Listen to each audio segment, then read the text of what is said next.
Chapter 01 The Unluckiest Transmigration. All happy transmigrations are alike. Every unhappy transmigration is unhappy in its own way. Yensong Tolstoy. By Gubei felt something was wrong. Waking from a dazed stupor, he felt a splitting headache. His brain felt like it had been pierced by needles, making it impossible to think. He didn't know what had happened, nor where he was. The hazy feeling made him deeply uncomfortable. However, even without thinking, this wasn't his usual bed. What's going on? The surroundings felt oppressive. The space was smaller than his rented room, and the dim light strained his eyes. Not far behind him, a faint dripping sound echoed, causing a feeling of tightness in his chest. Unhussed.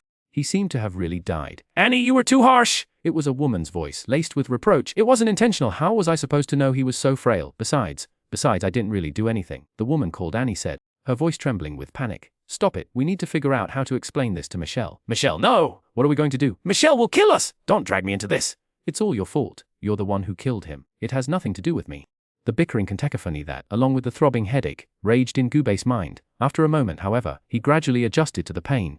Regaining his basic observational and judgmental abilities, he forced his eyes open. It was a cramped room like a basement from some suspense film, pitch black, the only light source coming from torches flickering on the walls. Slimy moss clung to the corners and ceiling, exuding a heavy dampness that felt profoundly unpleasant. Gubei tried to move. He immediately discovered that he was tied to a chair, his hands bound behind his back, the rough hemp rope cutting painfully into his wrists. More than that, he found his body unusually weak, a weakness that felt strangely unfamiliar.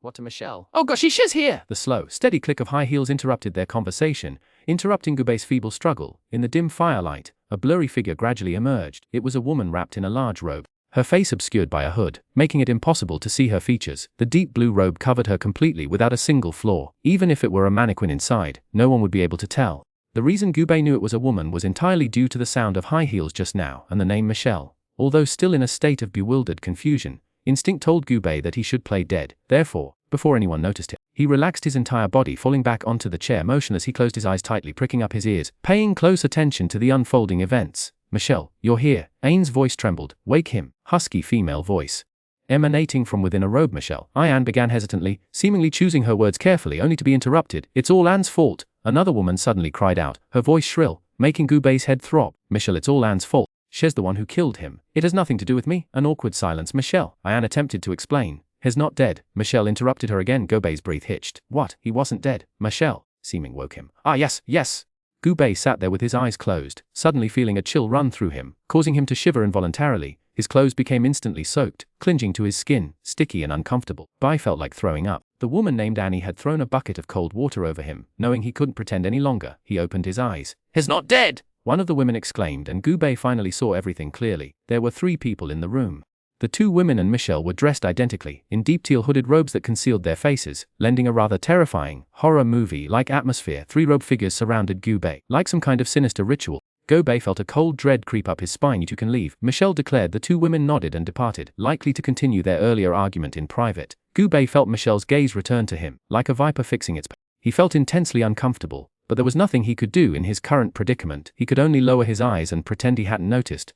Michelle remained silent, and the 2 men stood in a tense standoff. The brief silence stretched into an eternity. Finally, Michelle spoke. "How do we open the treasure vault?" Gubei looked up. "I don't know, Lord Riser," Michelle said, his tone devoid of surprise. "Resistance is futile. You can return to the capital and be your aristocratic prodigy, or you can rot in a rat's belly. The choice is yours, and I hope you make the right one." "I am not Lord Riser. You've apprehended the wrong man, my Lord Riser. My patience is wearing." Michelle's speech was slow and deliberate, yet carried a strong sense of pressure. "Or, perhaps you are dissatisfied with the service just provided, and require me to summon Anne again." Gubei was close to tears. "Big sister, I truly know nothing." Having been awake for so long, he had begun to understand. Before that, in the dead of night, he was hunched over his desk, preparing a speech for his boss presentation the following day. He had been working overtime for half a month straight, exhausted in both body and mind. Overcome by sleep, he had fallen asleep at his computer, and in his dream, Gubei saw his boss, a man in his 40s, wearing only his underwear on his head, pointing at his nose and roaring, "Transform!" His head buzzed. His memory began in this basement. It's possible these women are simply delusional, imagining themselves as some Lord Riser and kidnapping themselves. It's also possible the dream was so terrifying that it caused him extreme mental and physical distress, leading to hallucinations. However, the moment he spoke, Gubei realized he wasn't speaking Chinese, but a language similar to English. "It's been years since I last spoke English." Gubei wasn't an idiot. He was an ordinary person living an ordinary life, with extraordinary dreams. Had read quite a few online novels. Therefore, the moment he realized something was wrong, he very quickly connected it to himself and reached a conclusion. He had transmigrated. For some unknown reason, he had transmigrated into someone called Lord Riser, replacing the original owner. By a very strange coincidence, This Lord Riser was rather unlucky, having been kidnapped by a group of unhinged women and subjected to some rather unpleasant torture. Now it was his turn to be tortured, Gubei sighed. Mourning the half-month's salary had lost, the accountant had suffered an anal fissure while skiing and hadn't come to work. He must be the unluckiest transmitter ever, for the Riser family. That treasure vault is merely a grain of rice in a giant grain. You possess countless treasures, so why risk your precious life for something so insignificant? Michelle perhaps mistook Gubei's sigh for wavering, and began employing a persuasive approach. Gubei looked up, into the darkness of the other's hooded face, and said, word for word, I don't. He believed his eyes held the innocent gaze of a fawn, but Michelle didn't believe him. I'm sorry, Lord Riser, you've made a wrong choice. Michelle's voice remained icy, but this time Gubei detected a subtle hint of killing intent. Perhaps he thought, you've started missing Miss Annie. Gubei shivered. He didn't know what these madwomen had done to the body's original owner, nor did he particularly want to know why. Because the original owner had been beaten to death by them. The facts were undeniable. He dared not doubt these madwomen's methods of torture. Just as Michelle turned to leave, Gubei stopped her. I can't tell you now. Gubei. Even with such a terrible hand he could only play on, whether it's time travel or not. He didn't want to die. Why? Michelle didn't turn around, only stopped, her back to and asked coldly, if you break your promise, I won't tell you, and you won't let me go anyway. Gubei frantically searched his brain for movie and novel plots, feigning calmness as he said, I can tell you how to open the treasure vault, but you must guarantee my safety. A soft chuckle emanated from beneath the hood. The atmosphere eased considerably, and Gubei breathed a sigh of relief. You're clever. Michelle turned around. I never intended to let you go, to avoid being hunted by the Riser family. After I get what I want, I'll kill you immediately, chop you into mincemeat, throw you into the sewer to feed the rats, leaving no trace behind. Gubei wished he could swallow his words back down. Then I won't say it if you don't speak. We'll torture you until you can't bear it and open your mouth. Michelle's voice sounded utterly depressed. You can choose a painless death. It's far better than the alternative. What rotten luck. Right now, Gubei just wanted to rip Lord Riser's soul from its hiding place, squeeze his neck until he came back to his senses, and allow him to get out of this bizarre world. Damn it. I'm just a clueless extra. Foolish. Seeing that the other person didn't intend to speak, Michelle shook her head and prepared to find someone else. In a moment of desperation, a thought suddenly flashed through Gubei's mind. Wait. Michelle seemed not to hear, her steps not slowing in the slightest. Gubei could only shout with all his might. The Riser family's treasure vault can only be opened by those of direct Riser bloodline. Kill me, and you'll never get it? Michelle finally stopped, rhythmically clicking her heels as she walked back. The breath caught in Gubei's throat finally escaped. The bloodline unlocks the treasure vault trope. The most cliched plot device in fiction was now my only lifeline. After a moment's silence, Michelle suddenly spoke. You are not of the true bloodline of the Riser family. What? Gubei's heart skipped a beat. His hands, bound behind his back, clenched. To the Riser family. You are merely a relative by marriage. Michelle's voice held a hint of disdain. Your aunt married into the Riser family. You simply followed her in. Acquiring a Riser surname, you have no Riser blood whatsoever. Your so-called bloodline unlocking the treasure vault, you can't even do that yourself. So this Lord Riser is just a small fry in a large family. The headache intensified. Gubei felt a wave of despair. He had truly and completely experienced what it meant to shoot oneself in the foot and dig one's own grave. There were other paths I could have taken, but I blocked them all myself. What now? His journey through time had only just begun half an hour ago. Don't tell him it's already been cut off for non-payment. Michelle sneered, then continued. Don't you think I did my research before kidnapping you? Your probing is meaningless. Gubei suddenly changed, sharply interrupting her. I am of the Riser family, possessing the most legitimate bloodline. What you suspecting? Concocting this story to test me? You. Gubei pressed his advantage. If you're afraid I'm stalling, it means you're bluffing, kidnapping a noble. Right? Your family's men will be here soon. Any further delay and you'll only seal your own fate. Michelle fell silent, as if the robe concealed only a mannequin. Gubei let out a few derisive laughs. Head gamble. If he were merely a distant relative, how would he know of such a secret as the family vault? If he truly were an insignificant relative, Michelle wouldn't have needed to kidnap him, would she? With this realization, Gubei immediately understood that the other party was trying to extract information from him. Michelle must have noticed something amiss about this Lord Riser, and so she fabricated a relative's identity to test him. If he fell for it, the other party would discover he wasn't the real Lord Riser, and he would become utterly useless. Fortunately, Gubei remained calm, and Michelle's hastily invented relative's identity was riddled with inconsistencies. The body he had transmigrated into possessed genuine Riser family bloodline. He turned the tables, effectively intimidating the enigmatic woman. Miss Michelle, if you truly wish to open the treasury, then I suggest you act swiftly. Gubei pressed his advantage. Those of the Riser family are not to be trifled with. Silence. A long, heavy silence. You win. Gubei raised an eyebrow in playful mockery. Michelle's words seemed to be squeezed out through gritted teeth. I will lead you to the treasury's location. You will open the door for me, and we will maintain our distance while you do so. Once the door is open, we won't be able to spare you any attention. You will have ample opportunity to escape. At these words, a smile finally tugged at Gubei's lips. Deal, Fu. With the weight lifted from his chest, Gubei glimpsed a sliver of hope. Even as relief washed over him, he couldn't help but lament his status as the unluckiest time traveler ever. Others relied on cheat codes to survive, he had only himself. But now wasn't the time to relax. The lie was spun, now he had to keep it going. This madwoman still had to take him to the treasure vault, and he had to find a way to escape, otherwise the lie would unravel and he'd still be dead. The game had only just begun. Gubei redirected his attention back to Michelle, seemingly very displeased with Gubei. Michelle stepped out a few paces, her high heels clicking with unusual force. She called out to her younger brothers towards the dimly lit corridor. Sally, let's go. She was presumably planning to evacuate Gubei and his men from here to the location of the treasure vault. However, the corridor was empty with no response. It seemed something had happened. Gubei concealed a look of schadenfreude. Sally Annie. Michelle raised her voice, a rare tremor in her usually calm tone. Finally, a voice came. Michelle. Something's happened. Despite the gravity of the statement, Michelle seemed somewhat relieved. A hooded figure rushed from the shadows. The Rissa family is almost here! Michelle, it's terrible! Upon hearing this, Gubei's spirits lifted momentarily, only to be replaced by unease. How was he supposed to deal with relatives he'd never met? On the other hand, if the Rissa family caught up to them, Gubei didn't think Michelle would let him live. Head Michelle, however, remained calm and continued. Annie. I don't know, Annie. Tell me, where's Sally gone? Annie's voice was unsteady, betraying her obvious distress. Sally's gone missing. I am not sure. She said she was going to look around and then she disappeared. I think she must have discovered the Rissa family and slipped away. Or, she might have been captured by the Rissa family. Michelle remained silent. Annie stood opposite her, her hooded cloak failing to conceal her agitation. Michelle, we have to go. If we stay any longer they'll catch us. But Michelle remained silent. The silence became almost unbearable for Annie. She felt like a comedian desperately trying to tell a joke with a straight man who refused to deliver a single line. A minute by, the atmosphere was freezing, and the strained expression on her face was becoming hard to maintain. It was Gubei who broke the silence. His voice was drawn out, with a feigned surprise that felt incredibly irritating. Annie. Chapter 1002, the most unreliable cheat code. Michelle, please believe me. If his hands weren't bound so tightly, Gubei would have gagged Annie. Gubei had heard it so many times on the way. His ears were collapsed. Ever since Gubei guessed that Annie had killed Sally, Annie had been repeating that sentence, trying to defend herself. Unfortunately, Michelle remained silent. She simply pulled Gubei from the chair and led him away from the basement. As if Sally had never existed, they began their journey towards the location of the Rissa family vault. It was late at night, and they were walking through a dark forest.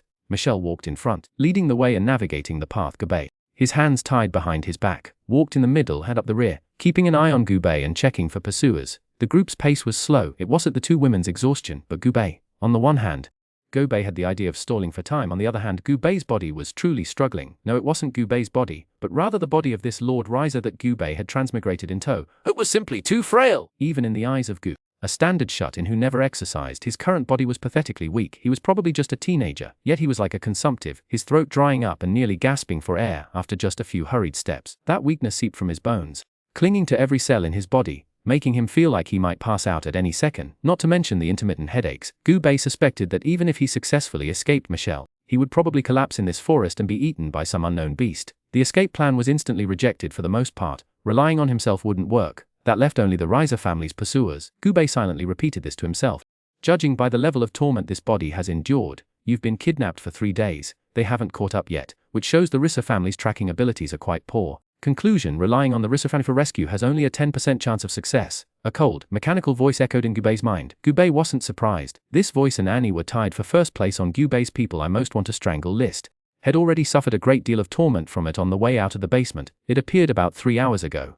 As soon as Gubei and his companions left the basement, the voice was born in his mind, accompanied by an excruciating hex. System initializing. Please wait. Hello, how may I assist you? The moment it appeared, Gubei thought he'd been transported to another world again. However, he soon noticed that Michelle and Annie couldn't hear the voice. So he began to suspect he was suffering from auditory hallucinations due to a mental breakdown. You can choose to believe you've gone mad and kill yourself, or you can choose to believe that a super advanced, invincible AI has appeared in your head, capable of helping you overcome adversity and reach the peak of your life. That's what the mechanical voice in his head told Gubei. He found it quite reasonable and couldn't argue. He had his own exclusive system. This sort of thing happened all the time in those countless Trainua Chunni novels.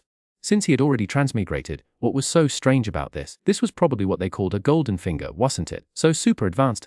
Invincible AI, tell me, how do I escape from these two crazy women and survive in this forest using only my own strength? Gubei asked, full of expectation. For manual service, press 0. A numerical interface appeared before B's eyes. Gubei was startled. He glanced around, relieved to see Michelle and Annie remained unresponsive, his hands bound. Gubei could only use the swaying of his body as he walked to nudge his nose against the 0. He did it so subtly, no one noticed anything amiss. Beep beep. Gubei asked again. How can I escape alive from these two crazy women? For operator assistance, press 0. The digital interface reappeared before Gubei's eyes. Gubei decided to believe he was suffering from schizophrenia.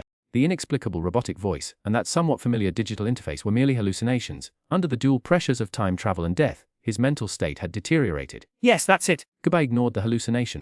But the hallucination clearly wasn't about to let him be. Beep beep beep beep. You have a new email. Please check. Lately, I've been playing a game called Legendary Hegemony. Please turn right in 20 meters, recalculating route. Along the way, Gubei felt he'd heard more junk messages than in the first half of his life. However, given its ability to play these messages, the voice was likely not hallucination. On the bright side, Gubei had at least identified the source of the mechanical voice. Judging from the junk information, it seemed to originate from his original world, somehow getting stuck in his head during the time travel, though it felt highly unscientific. After having already time traveled, could he really quibble over scientific principles? Now all he felt was regret. Why hadn't he cherished those 90-second IKEA ads back then? Now, 90-minute ads played on a loop in his mind, and it was too late to become a VIP member. Gubei had never felt so hopeless. If this was his cheat code, he'd choose death. Can you stop? Or shut down or something? Just be quiet for a while. Thank you, Gubei said in his mind. I'm sorry, I don't have that function. Gubei didn't even bother getting angry. Fine, then tell me what good anyway. The system replied, I possess the most extensive database. Hearing this, Gubei finally became a little interested, collecting data. While it didn't sound like a powerful function, he didn't even know what this world was like yet. Maybe it could be useful after all. Perhaps possessing a powerful database grants significant power here. His journey through time wasn't as bad as he'd feared. After a moment's thought, he asked the system. Searching hard drive, file found, opening file, please wait. The mechanical voice sounded less irritating than before. File opened successfully. Under the sails of time, we ride the waves, in the steel jungle. On this joyous occasion, we are delighted to welcome you all. Gubei found the words increasingly familiar, increasingly unsettling. Wasn't this the speech he'd written for his boss before his time travel? You can shut up now. Finally, Gubei understood. This system was his 5-year-old, outdated laptop, possibly merged with his phone's operating system. Before his time travel, he was working late on his computer. Exhausted, he fell asleep on his keyboard. Somehow, during the time, his computer system merged with his consciousness. The phone resting on the table's edge came along for the ride. After all, his navigation was on it. The settings seemed increasingly illogical, but what could he do? He was already here. This thingly undergoing intelligent evolution. Impossible to shut down. Endlessly looping garbage information. Gubei had completely given up. Why is it that in other novels, the systems are overpowered, and even the weakest protagonist can effortlessly reach the pinnacle of life, and here I am, finally getting to transmigrate, only to get a system as useless as those novels' protagonists. Heartbreaking. He should have thoroughly scanned his computer for viruses. Your speech contains grammatical errors. The system recommends revising to. Shut up. The system fell silent for a moment, then said, your writing is terrible. Shut up. The system suggested to you. After a moment's thought, Gubei said to the system in his mind, have you thought of a way for me to escape successfully? Finally, the world was quiet. Gubei let out a long sigh of relief in his heart. His situation was already dangerous enough, and he didn't have time for this broken system to interfere. With one wrong move, Michelle might discover his lie and kill him. He felt like he was in a hellish escape game, with enemies watching closely, pitifully few props. To top it all, limit! Once the time was up, the game would end in a bloody mess. Now that the system had finally shut up, he should seize this rare moment of quiet and quickly figure out what to do. Unfortunately, fate had other plans. Michelle, please believe me. Less than half a minute after the system's voice faded, Annie's earnest, pitiful voice came again. Gubei could tolerate it no longer. Michelle, Gubei interrupted Annie mid-sentence. It's just killing someone. Can't you just be quiet for a while? Annie was behind Gubei, so he couldn't see her reaction. However, the moment he finished speaking, a powerful force slammed into him from behind. Weak as he was, Gubei lost his footing, falling to the ground, first into the mud. He was kicked to the ground by Annie. From the corner of his eye, Gubei saw Annie's face contorted with fury. A stark contrast to respectful demeanor shown Michelle. Then, 2 more whips. A searing pain shot through his lower back, causing Gubei in a cold sweat. Gubei finally understood how the previous Lord Riser had met his end. Even a healthy, strong body could withstand such a brutal flogging, let alone Lord Riser, a frail child. A surge of anger welled up within him. He had known that Annie, though seemingly timid and weak, was actually a ruthless character. But he hadn't expected her to reveal this ferocious side in front of Michelle, and Michelle showed no surprise whatsoever. Stop hitting him. Annie held die. She only advised gently. Michelle framed me. This cunning nobleman is trying to drive a wedge between us. Don't believe his words. Annie looked up at Michelle, her face full of sincerity. I swear. Sally's death has nothing to do with me. Gubei suppressed his rage and struggled to his feet. Given the circumstances, he could only endure. But that didn't stop him from rolling his eyes inwardly. Didn't she just say Sally just disappeared? Why is it now that Sally's mechanical voice suddenly blared again, startling Gubei? That's why I said she's a stupid woman. Gubei shook his head, addressing the system. By the way, could you not be so abrupt when you appear? For human service, please press 0. Forget it. Gubei was too tired to deal with this erratic system anymore. He redirected his attention back to Michelle. He wondered how Michelle would react to Annie's utterly unconvincing defense. If they clash. However, Gubei was disappointed. Michelle was just as stupid as Annie. It's okay, Annie. I believe you. Michelle walked up to Annie and took her hand. The atmosphere instantly softened. We clawed our way out of the darkest corners of Xuanhuan's outer districts, together, clinging to each other in the shadow of the church. Michelle, gripping Anne's hands tightly, said, "Through all these years, we've been through so much, why wouldn't I believe you?" Gobei was dumbfounded. This wasn't going as expected. Anne looked at Michelle, tears suddenly welling up in her eyes. "Anne, do you remember our dream?" Michelle's voice softened considerably. "Yes!" Anne threw herself into Michelle's arms, sobbing. "One day, we will build a kingdom. Not a single inch of land will be touched by the church, and every mage will walk freely in the sunlight, no longer fearing the stake." She wept openly in Michelle's embrace. Gubei stood there, speechless. In fact, this conversation was quite useful to Gubei. Had heard about the church, mages and so on, getting a general idea of the world's setting. This information was useful, he should be happy. But deep down, he couldn't help but think, what the heck, too eccentric. Volatile women, one moment suffocatingly silent with Anne trembling before Michelle, the next, arm in a display of sisterly affection. What in the world was this? The absurdity it all was so jarring, it was like witnessing Barack Obama being eaten alive by Bear Grylls. The plot twist was too sudden. Gubei was a little slow to react, yet their affection seemed so genuine. Gubei shook his head. Michelle and Anne, however, were locked in an embrace, oblivious to his head shaking. Even the system popped up, its cold, mechanical voice announcing, "What a touching pair of lesbians!" Chapter 1003, The Incantation of Water Sphere. "Michelle, after this is over, let's leave here and go to Frieden." After the profound sisterhood ended, they set off again. However, the atmosphere within the group was completely different from before. They communicated frequently, like biological sisters, without a trace of the previous repression. "Good, I've wanted to leave here for a long time too," Michelle replied softly. Of course, this newfound freedom didn't extend to Gubei. His treatment remained the same. The ropes binding his hands were numb. His legs trembled with each step, and he had no right to speak a single word, and Anne, who could be smiling sweetly one moment, would whip him the next. The saddest thing for him was that he seemed only able to communicate with the system. "Try my signature caramelized fried noodles. These noodles are incredibly sweet." Gubei interrupted. "Have you thought of an escape plan?" The system fell instantly silent. Gubei knew, of course, that he couldn't rely on this unreliable system. He only asked it to shut it up. He continued his soliloquy. "We need to figure out a way to lure the pursuers, and Michelle mustn't suspect a thing. That way, when they arrive, she won't have time to kill me." The system chimed in. "Success rate 2. You'd be better off trying to seduce Michelle. The success rate is at least 25%. Gubei considered the suggestion seriously, then told the system, "Get lost." The three continued their journey. Gubei followed Michelle, feigning weakness to lull Annie into a false sense of security, all the while acutely aware of his predicament and silently devising an escape plan. Suddenly, he glanced at Michelle, and a brilliant idea struck him. "This will have to do, there's no other way." And he appeared compliant, stumbling along. Soon, however, he abruptly halted, pretending to collapse from exhaustion. His eyes closed. He lay still. Michelle stopped, turning around. Anne observed Gubei for a moment, then shook her head. Michelle said nothing, seemingly lost in thought, her expression inscrutable. "These nobles are utterly useless." Anne, dissatisfied, gave Gubei a sharp kick. Gubei endured the pain, betraying simultaneously. The hand pressed against his stomach secretly wrote a word on the ground: treasury. This was Gubei's plan. He feigned unconsciousness, leaving a mark to lead pursuers to Michelle's destination. In this way, his family could lie in wait at the treasury's location. Because his movements were subtle enough, neither Anne nor Michelle noticed. "Do you really think this will work? Even if these markings are discovered and pursuers arrive, Michelle will have ample time to silence you." The system spoke in his mind. Better than nothing, Gubei thought to himself. Besides, if those pursuers had laid a good ambush and caught Michelle by surprise, his chances of survival would be much greater. The system's pessimism was unreasonable, judging by Michelle's serious demeanor. The Rissa family must have some skills. They could be that useless. Therefore, he held out considerable hope for this plan. Just as Gubei was sketching marks on the ground, suddenly a strange string of words, unlike anything he had ever heard or understood, reached him. It was Anne chanting something, but her voice was unlike her usual tone. Those low, mysterious words echoed through the woods, seeming to carry a magical quality that caused Gubei to involuntarily become dazed. He felt a tremor in his soul. Before he could react, a mass of water suddenly appeared out of nowhere, drenching him to the bone. The instantaneous shock prevented him from maintaining his pretense any longer. A tremor ran through him as he awoke. "Such a bother, wasting my magic." Annie's voice returned to its usual tone, but Gubei remained frozen in shock. "What was that? A spell? Magic?" Although Gubei had learned about the world's setting and that Michelle and Annie were mages during their previous conversation, he had never witnessed it firsthand. The moment the spell was cast, he felt the entire world turn upside down. Time stopped.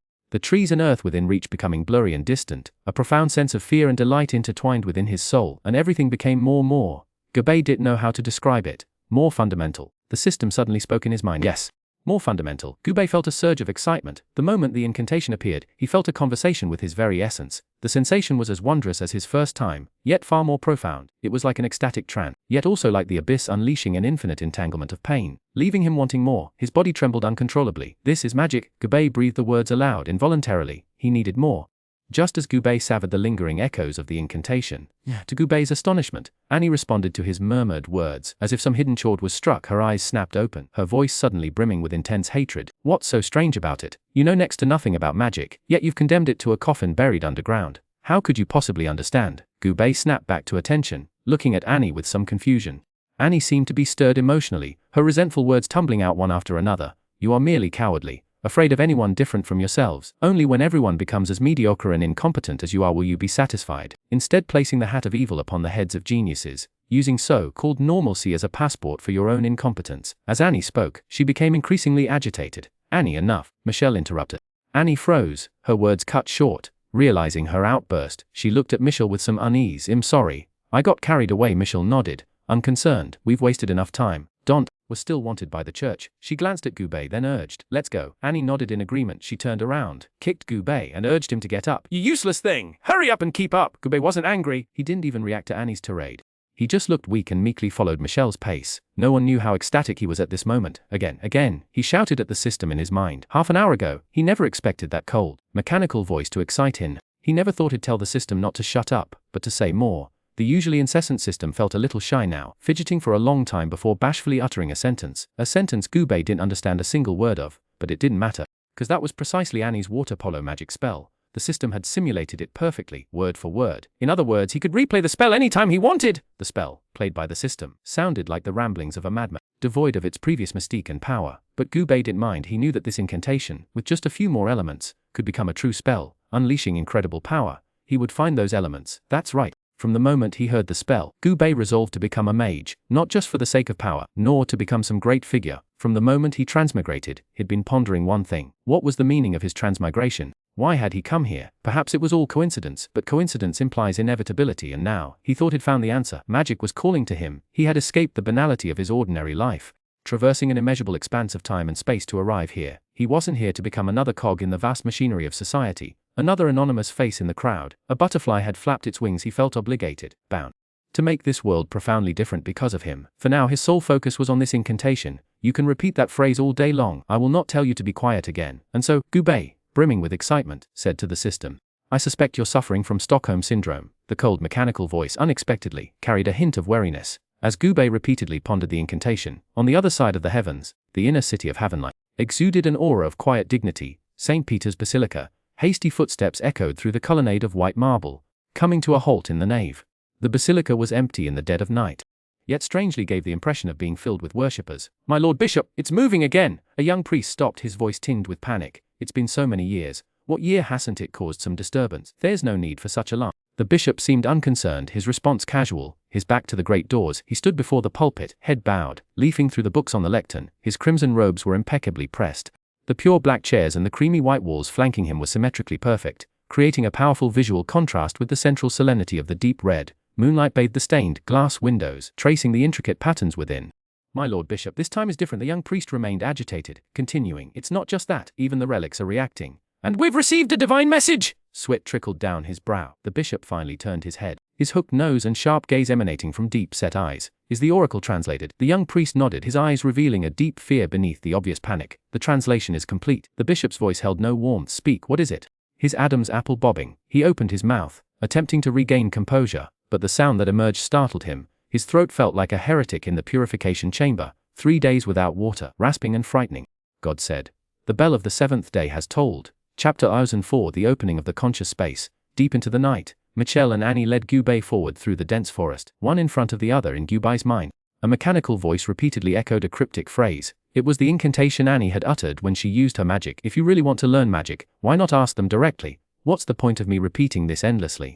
The system seemed to be struggling, complaining to Gubei after countless repetitions of the spell. That depends on whether they're willing to teach me, rather than beating me until I bleed out. Gubei still hadn't grasped the meaning, but he wasn't giving up. Keep going. After discovering the system's unique function, he had been studying the incantation for half an hour.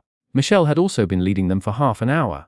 According to her, the treasure vault was very close. In about another hour, they would reach their destination. Gubei was he was genuinely happy. The journey from the cellar to the treasure vault felt like an eternity. He was near collapse, urged onward by Anne, the sting of her whip a constant companion. If the path had been any longer, he truly believed he would have died on the way. Simultaneously, he was under constant threat of death, terrified that Michelle might discover something and eliminate him. The dual torment paradoxically fueled his desire to reach the end. Look at you, so weak! You certainly couldn't learn magic now, so spare my life! The system, after playing it hundreds of times, was nearing a meltdown. No, it'll just treat it as music. Gubei wasn't planning to let it go after enjoying the garbage messages so much before. How could he possibly let this one go now? This is called karmic retribution, poetic justice. Regarding magic, he currently had no way to learn.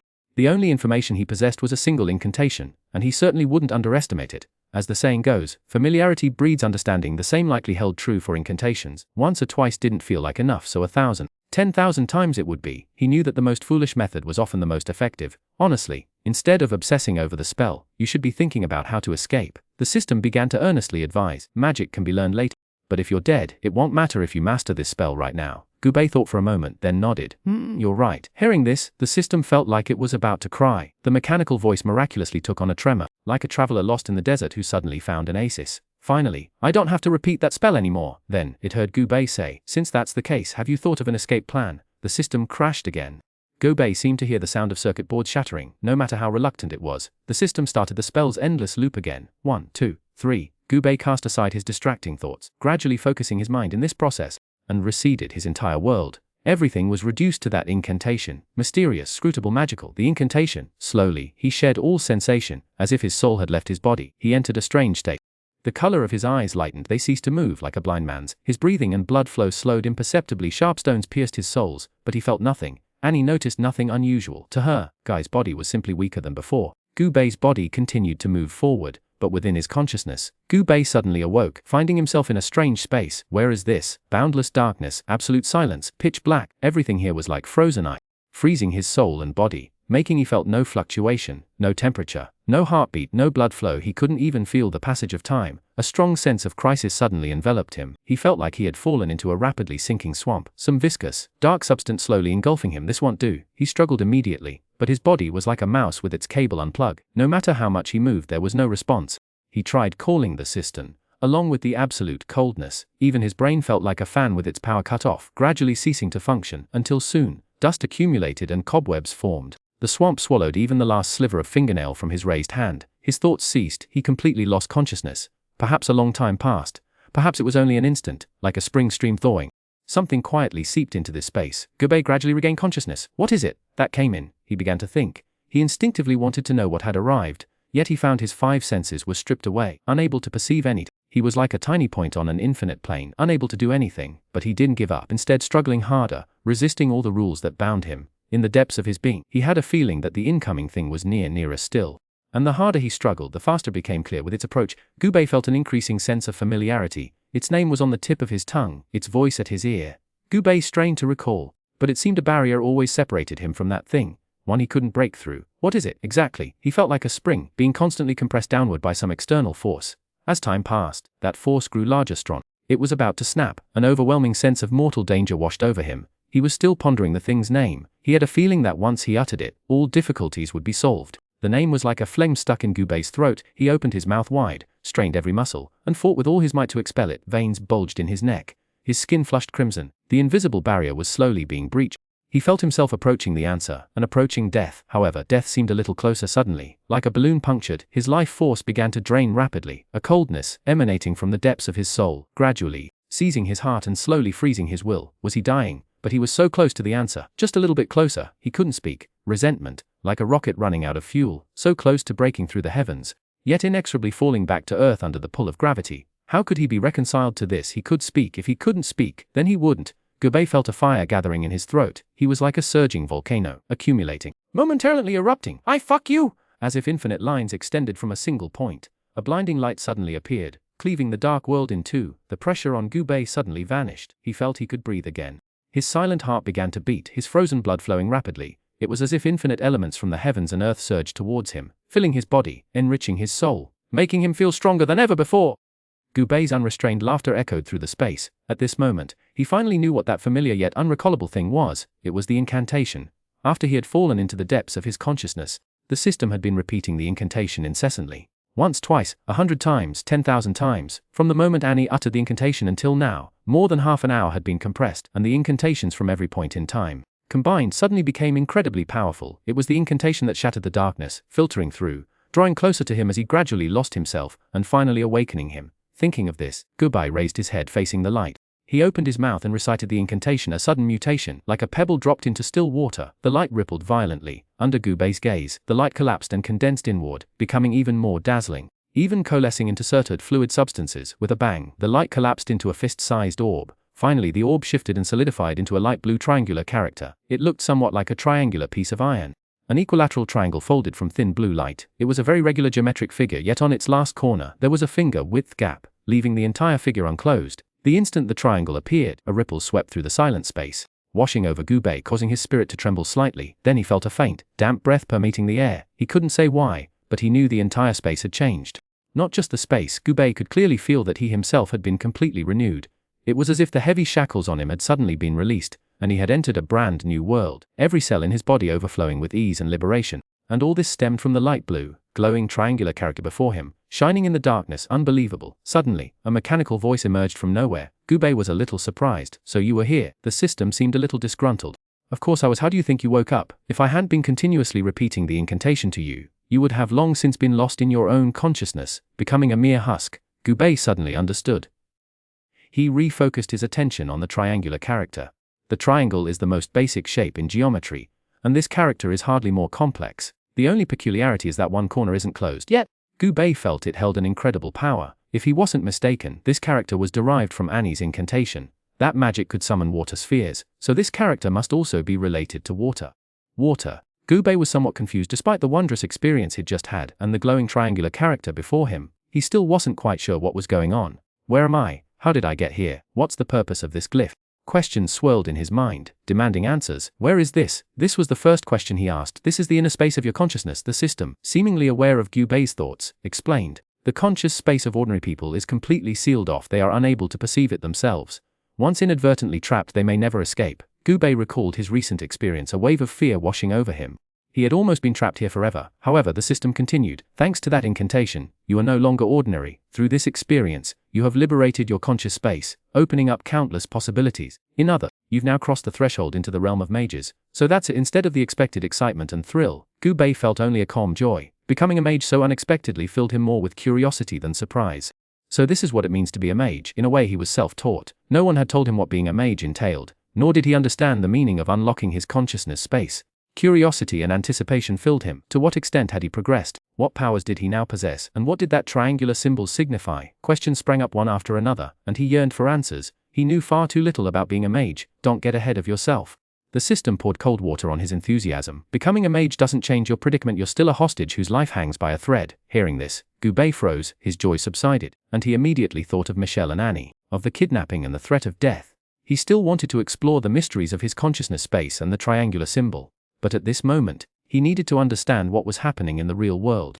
He had been here so long. What about the outside? He had no choice but to set aside his magic for now. With his thoughts, the world before him shifted abruptly, and Gubei returned to reality. The night was pitch black. The forehead, and a dull ache emanated from every part of his body. Michelle was ahead of him, and behind, and everything seemed unchanged. Gubei was somewhat surprised. He felt he had spent a long time in the conscious space, yet in reality, not much time. Unbelievable. There were changes. While you were freeing your conscious space, some things happened. The system suddenly alerted him. What was that? Gubei looked around and found that the three of them had stopped. Michelle and Anne were facing each other, the atmosphere tense, as if they were discussing something. No, he's slowed us down too much. We have to give up. Annie was growing anxious. We can't give up. There's something incredibly important inside that treasure. I have to get it. Michelle remained unmoved.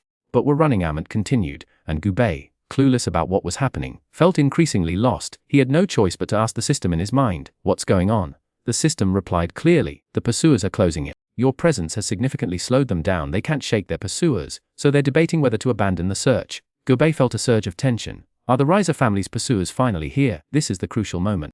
Whether I live or die depends on these next few minutes. Seize this opportunity. The system spoke confidently. Your pursuers are close, but they're distracted. They're arguing amongst themselves, their attention scattered. Your chances of escape are very high.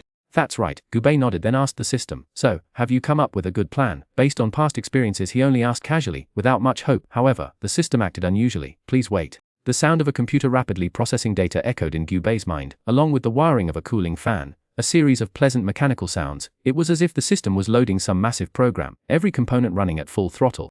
Gubei couldn't help but feel a surge of anticipation. Impossible. Did the system actually figure something out? Just then a massive interface suddenly materialized before him, a blue border.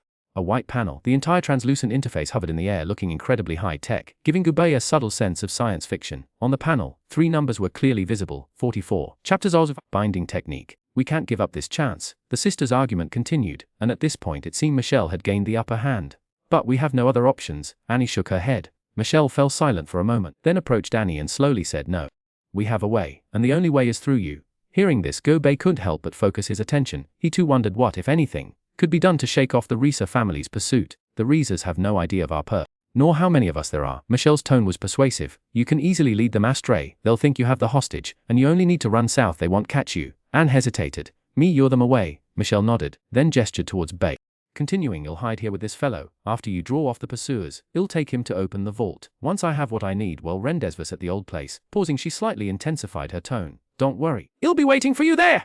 After hearing Michelle's words, not just Anne, but Gubei, watching from the side, could see that Michelle's plan was a gambit. To put a positive spin on it, it was a tactic of drawing the enemy away and creating a diversion. To put it bluntly, it was sending Anne to her death. To attract the pursuers' attention, Anne would have to get very close to them, and once that close, whether she could shake them off again was questionable. That's a ruthless move. The system's mechanical voice suddenly announced. She made her own sister do all the hard work, the beating and the escort. Now, having depleted Annie's strength, she sends her out as bait. Even if Annie can use magic, she'll probably be unable to shake off her pursuers again.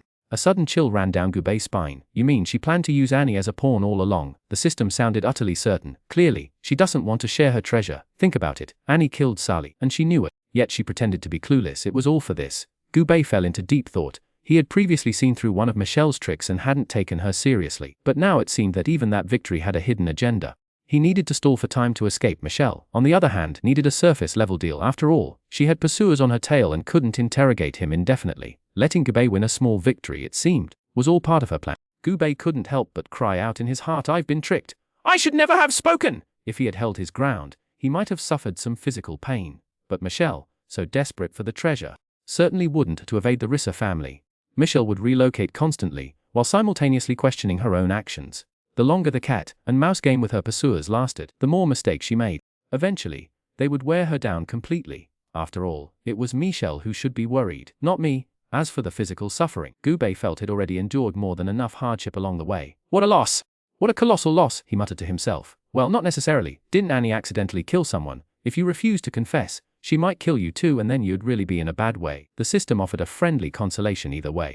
You've suffered less than you could have. Gubei sighed but felt a sense of relief. Had been tricked, yes, but that was in the past. Better to focus on the present and figure out what to do next. He didn't have much time left. Annie certainly wouldn't want to be cannon fodder. If they start arguing, what are my chances of slipping away unnoticed? Gubei and the system discussed this, a conversation that bordered on a soliloquy. Very low. The system, as ever, blunt.